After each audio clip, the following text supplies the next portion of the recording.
नमस्कार बच्चों। देखो, पिछली क्लास में पढ़ा था अपन ने रणकपुर के जैन मंदिरों में चौमुखा मंदिर। तो आगे अपन उसी की डिटेल पढ़ रहे थे। देखो, यहां तक पढ़ा था अपन ने। आगे अपन पढ़ना स्टार्ट करते हैं। इस मंदिर की परिक्रमा में देवकुलिकाएं बनी हुई हैं। देवकुलिका मतलब देवों, छोटे छोटे देवताओं की मूर्तियां बनी हुई हैं, जो वहां के पास ही में एक आले बने हुए हैं, उन आलों में रखी हुई है। जिसमें बनी प्रतिमाओं में शारीरिक सौंदर्य, भाव भंगिमाएं, प्रफुल्लित मुखमंडल, तीक्ष्ण भौहें, बड़े नेत्र, अद्भुत केश विन्यास, क्षीण कटी का मतलब बहुत छोटी कमर, मनमोहक शारीरिक मुद्राएं, भावाभिव्यक्ति हस्त मुद्राएं, पारदर्शी वस्त्र, कलात्मक आभूषणों के अंकन की उत्कृष्टता ने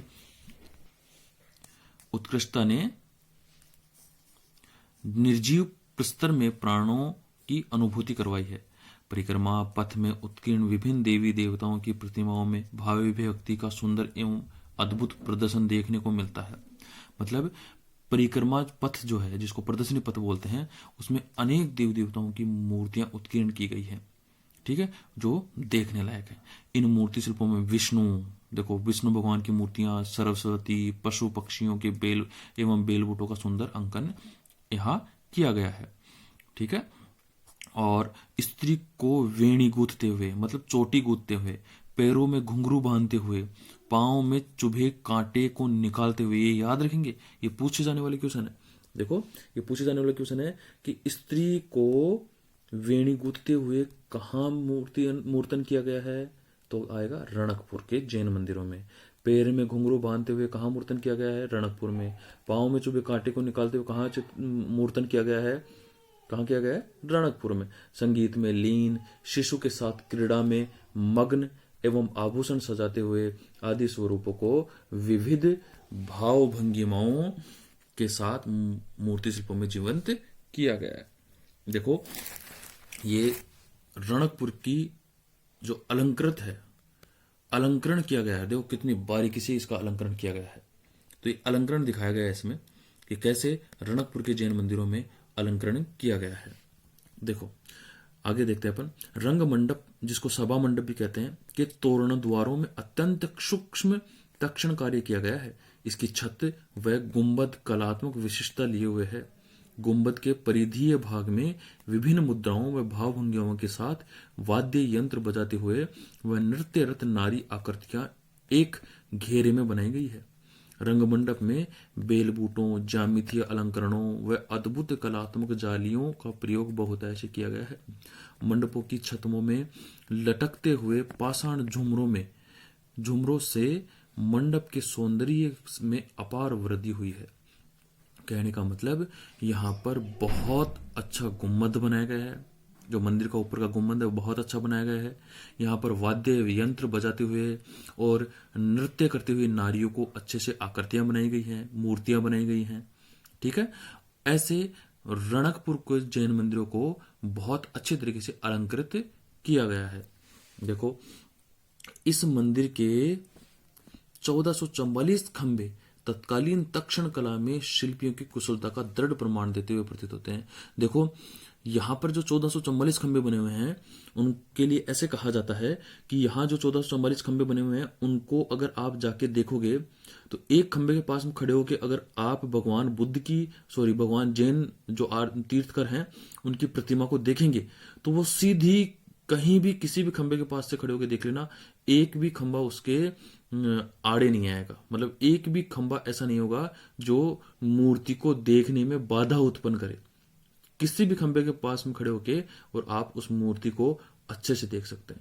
तो उस समय की कला, तत्कालीन तक्षण कला में शिल्पियों की कुशलता का दृढ़ प्रमाण देते हैं कि उस समय का शिल्पी इतना अच्छा काम कर सकता है। इसका प्रमाण यह मंदिर करता है।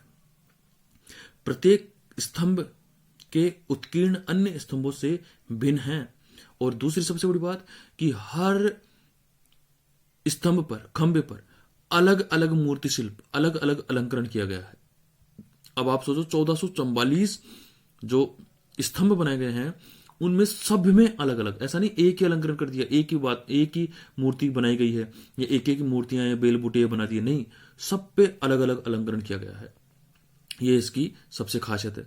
ये स्तंभ मंदिर में इस प्रकार से स्थापित हैं कि आराध्य तीर्थकर आदिनाथ के दर्शन करने में बाधा उत्पन्न नहीं करते। ये मैंने पहले ही बताया आपको कि यहाँ के जितने भी 1444 खंभे हैं उनमें किसी के भी पास में खड़े होके और आप चारों कॉर्नर में लगी हुई मूर्तियों को, जो तीर्थकर की मूर्तियां हैं, उनको आराम से उनके दर्शन कर सकते हैं। कोई भी खंभा, कोई भी स्तंभ आपको बाधा उत्पन्न नहीं करेगा।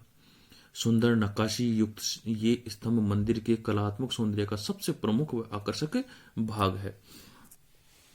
विषय वस्तु की दृष्टि से यह मंदिर काफी विविधता रखता है। इसमें जैन तीर्थकों के अलावा भी अन्य देवी देवताओं, यक्ष यक्षिणी, वानर, किन्नर, नृत्यांगनाओं व जैन धर्म से संबंधित दृश्यों आदि विषय वस्तुओं को साकार रूप प्रदान किया गया है। कहने का मतलब यहाँ पर प्रत्येक अलंकरण, प्रत्येक मूर्तन किया गया है। ऐसे नहीं कि उस समय में सिर्फ देवी देवताओं का ही मूर्तन हुआ हो या फिर यक्ष यक्षिणी का ही मूर्ति शिल्प हुआ हो, ऐसा कुछ भी नहीं है। वहां पर सबका, देवी देवताओं का भी, यक्ष यक्षिणी का भी, यक्ष यक्षिणी का मतलब राजा महाराजाओं का भी बनाया जाता था, वानर का भी है, किन्नर का भी है, नृत्य करते हुए लोगों का भी है। जैन धर्म से संबंधित दृश्यों आदि विषयों को साकार रूप प्रदान किया गया है, मतलब अत्यंत साकार रूप यहाँ पर प्रदान किया गया है। नारी आकृतियों में विभिन्न भाव भंगिमाओं एवं शारीरिक मुद्राओं का अद्भुत एवं मनोहारी अंकन हुआ है। मतलब नारी जो आकृति है उसमें अनेक भाव भंगिमाओं मतलब हो गया अनेक प्रकार की मुद्रा, हाथ की मुद्रा, शरीर की मुद्रा, ठीक है, ऐसे शारीरिक मुद्रा मतलब शरीर की मुद्राओं के अनुरूप शरीर के मुद्राओं को बहुत अच्छे रूप से दिखाया गया है। मंदिर की छत पर शिखरों की कतार मंदिर की भव्यता व शिल्प कला के कौशल का प्रत्यक्ष प्रमाण प्रस्तुत करती है।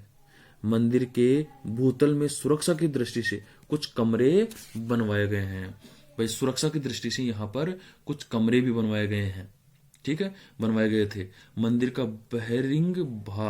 बहरिंग भाग मूर्ति शिल्प रहित है। मतलब मंदिर का जो बाहर का भाग है वो मूर्ति शिल्प नहीं है, उसके ऊपर बाहर के भाग पर मूर्ति शिल्प कम बनाए गए हैं। पार्श्वनाथ के छोटे मंदिर बाहरी भाग पर खजुराहो जैसे श्रृंगारिक मूर्ति शिल्पों का अंकन देखा जा सकता है। मतलब पार्श्वनाथ के छोटे मंदिर जो बने हुए हैं, मैंने पहले बताया आपको, पार्श्वनाथ और नेमिनाथ के यहाँ पर दो छोटे छोटे मंदिर बने हुए हैं। तो जो पार्श्वनाथ का मंदिर बना हुआ है उसमें खजुराहो की तरह मूर्ति शिल्प बनाए गए हैं। इस मंदिर की मूर्ति में नारी की क्लिष्ट मुद्राओं का अंकन किया गया है जो अति रंजनापूर्ण प्रतीत होते हैं। मतलब क्लिष्ट रूप मुद्राओं का मतलब हो गया बहुत अच्छी मुद्राएं और मतलब अच्छी भाव भंगिमाएं, नृत्यरत मुद्राएं आदि मुद्रा को दिखाया गया है। तो कुल मिला के अपना जो चौमुखा मंदिर है, और चौमुखा मंदिर मतलब किराड़ू का मंदिर है, जो रणकपुर का मंदिर है, रणकपुर का मंदिर, इसको अपन ने अच्छे से पढ़ लिया है। इसमें अपन ने चौमुखी मंदिर के बारे में भी पढ़ा है, जिसको आदिनाथ या चौमुखा मंदिर भी कहा जाता है, ठीक है। इनके बारे में अपन ने अच्छे से पढ़ा है। इसमें सबसे खास बात यह है कि 1444 अलंकृत स्तंभ बनाए गए हैं। इसमें स्तंभों में अपन एक स्तंभ के पास में अगर खड़े होकर देखते हैं भगवान आदिनाथ की मूर्ति को, तो उनके आराम से अपने को दर्शन हो जाते हैं। कहने का मतलब वहां अगर किसी भी खंबे के पास में, किसी भी स्तंभ के पास में खड़े होकर अपन देखते हैं तो वो अपने को आराम से दर्शन हो जाएंगे। एक भी स्तंभ अपने को बाधा उत्पन्न नहीं करेगा।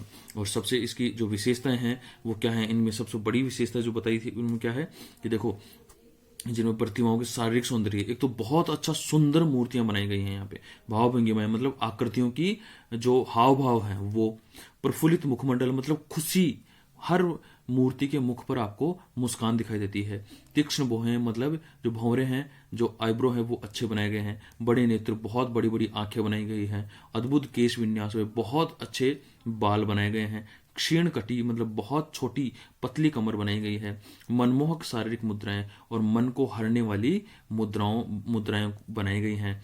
भावाभिव्यक्ति हस्त मुद्राएं में भाव के अनुसार कुछ कहती हुई हाथों की मुद्राएं बनाई गई है और पारदर्शी वस्त्र बनाए गए हैं। इसके साथ ही कलात्मक आभूषणों के अंकन की उत्कृष्टता मतलब कलात्मक आभूषणों का भी प्रयोग यहाँ पर किया गया है। इस प्रकार अपना ये जो रणकपुर का जैन मंदिर है ये पूरा हो चुका है। और कल अपन पढ़ेंगे किराड़ू के मंदिर। तो राजस्थान के जो किराड़ू के मंदिर हैं ये अपन नेक्स्ट क्लास में पढ़ेंगे। इनको अब बाकी जो अपन पढ़े हैं वो उनको अच्छे से पढ़ेंगे, याद करेंगे और इनके नोट्स भी अच्छे से लिखेंगे। ठीक है, धन्यवाद।